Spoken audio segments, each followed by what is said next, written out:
Today we're going to talk about volume. Volume is defined as the amount of space a three-dimensional object occupies. To get started, we are going to discover the volume of this created three-dimensional shape using two methods. Let's get started. All right, for method one, we're going to have to identify the base of our shape. The base of our shape is calculated by measuring the length of our shape times the width of our shape. Or, in other words, we're going to calculate the area or surface area our shape occupies. Let's look down. The shape that we just had on our desk had a length of 3 units and a width of 2 units. So our base is identified by a length of 3 units by a width of 2 units, giving us a surface area of 6 square units. Let's look and see if that's true.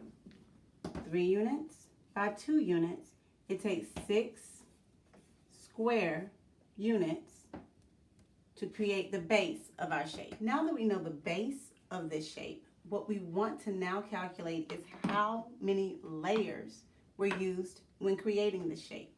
Because it's volume, that means we're dealing with a three-dimensional object. Base only has 2 dimensions. We only had to measure the length and the width in order to determine the area. Volume comes in when it comes up off of the table, giving us the third dimension. So how many layers are there in this shape? Let's see. We have a green layer, a blue layer, and a red layer. So how many layers was that? We had a layer of 3 units. 1, 2, 3. So now our question becomes, well, how many cubes would it take to fill this rectangular prism?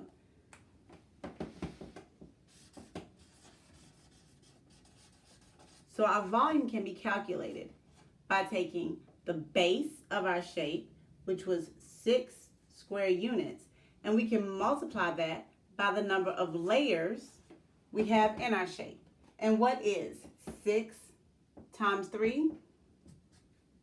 Well, that will be 18 cubic units. Meaning, if we take this shape apart, there should be 18 cubes in this shape. Do we think that that is going to happen?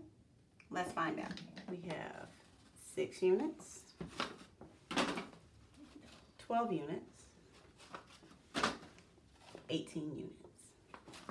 Okay, so for our second method, what we're going to do is take full advantage of knowing that this is a three-dimensional object. In order to be a three-dimensional object, you need 3 dimensions or 3 unique measurements to create this object. Our 3 unique measurements are going to be the length of our object, the width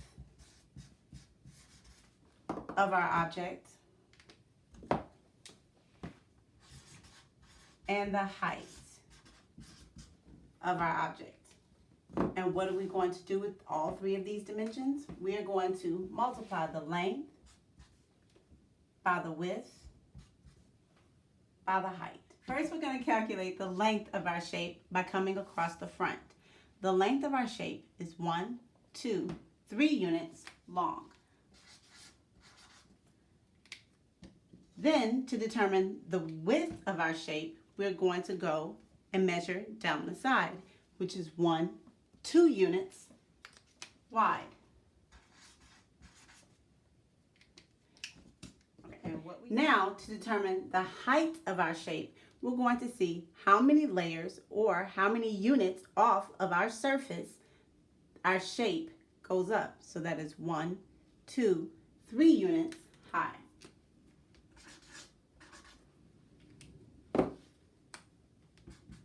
Now, let's solve.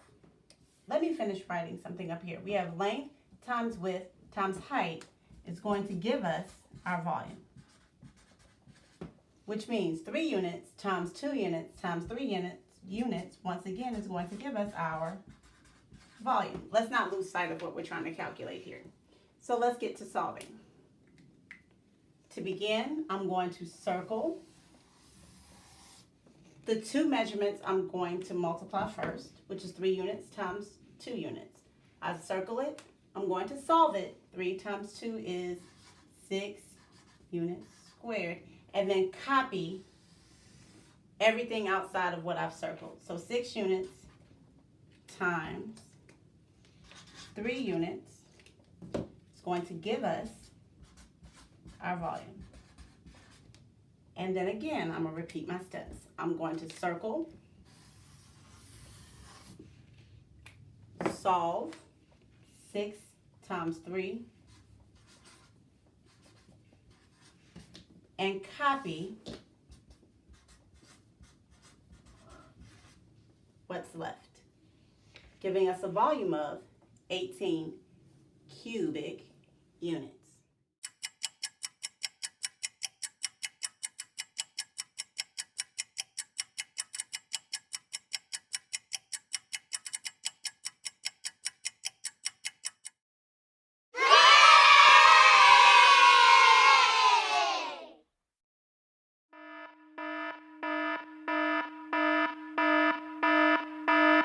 Now we're going to practice using the formula for finding volume. Remember, from method 2, we said to find the volume for our 3-dimensional rectangular prism, it is length times width times height to give us our volume.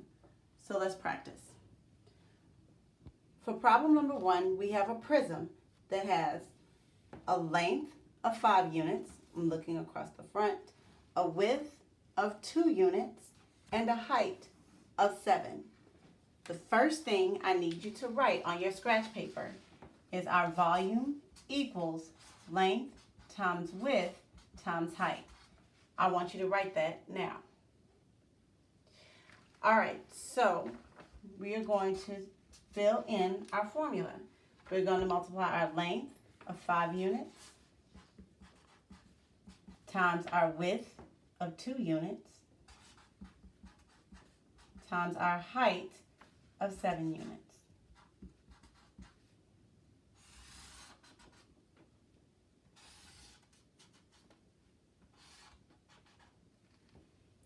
Pause the video so you can work it out yourself.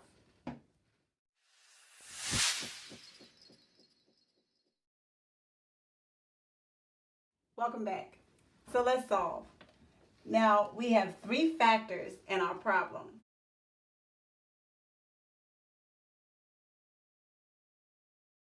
So we are only going to be able to multiply 2 factors at a time. So let's circle, solve. 5 inches times 2 inches equals 10 inches squared, and copy the rest. The reason why it is squared is because there are 2 dimensions used in calculating this 10 inches. So inches times inches equals inches squared. So now I need to copy the rest. Now I'm going to circle, solve 10 times 7, 70 cubed, 3 dimensions, and copy the rest. So the volume of our green shape, 70 inches cubed. If you got the 70, good job. If you got the 70 but didn't write your inches cubed, make sure you have that, because when dealing with measurements, we always need to know our units. So our answer is incomplete until we have our calculated measurement, 70, and the units of measurement. So 70 inches cubed equals volume. Let's try now. For our second problem, I've already written our formula. Length times width times height. Do you remember how we found it? Our length, we just come across our front, is, for this shape, 10 inches. always write your units of measurement, times our width, let's look down the side, of 2 inches, times our height, going from bottom to top, of 12 inches. Pause the video and solve this problem yourself, then come back.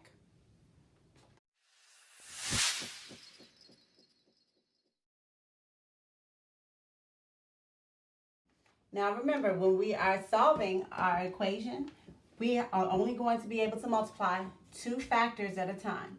So let's circle, solve, 10 times 2, 20 inches with 2 dimensions, and copy what's left outside of our circle. Then we repeat, circle, solve, 12 times 2 tens, 12 times 2 is 24, that is 2 tens, 24 tens, 3 dimensions, inches cubed, and copy what's left. So the volume of our orange shape, 240 inches cubed, or 240 cubic inches. Antoine built a rectangular prism with a base of 8 square units. He stacked 3 layers. What is the volume of his prism? So in order to answer the question, what is the volume of his prism, we need to find our units. So let's look back into the problem. We see that Antoine had a base of 8 square units. And he stacked 3 layers. Now this problem is different from our other 2 examples because in here we had 3 unique measurements. They gave us the length, the width, and the height of this shape. This word problem is different. Can you tell me why? That's right. In this problem, they give us the base of our shape and the layers that they stacked. So we're going back to method 1, where the volume of our shape is determined, where our volume equals the base times the layers used. And remember, in our base, built into our base is that length times width. They just went ahead and did the math for us. So let's work it out. The base of our particular shape in our word problem is 8 square units. That's another hint. They don't just say 8 units. They already tell us that they've been squared, which means we have 2 dimensions in this one measurement.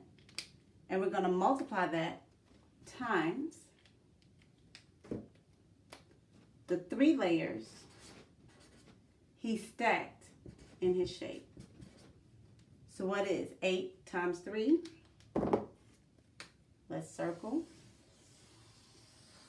Solve. 8 times 3 is 24. We have 2 units over here, 1 unit over here, so we have cubic units. The volume of his prism is 24 cubic units. Good job.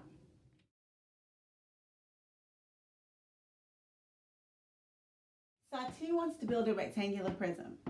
Her dimensions for the prism will be a length of 4 units, a width of 3 units, and a height of 5 units. She has already created 37 unit cubes. Does she have enough? If yes, explain how you know and provide proof. If no, how many more cubes will she need to make? Explain your response. And of course, include proof. See you soon.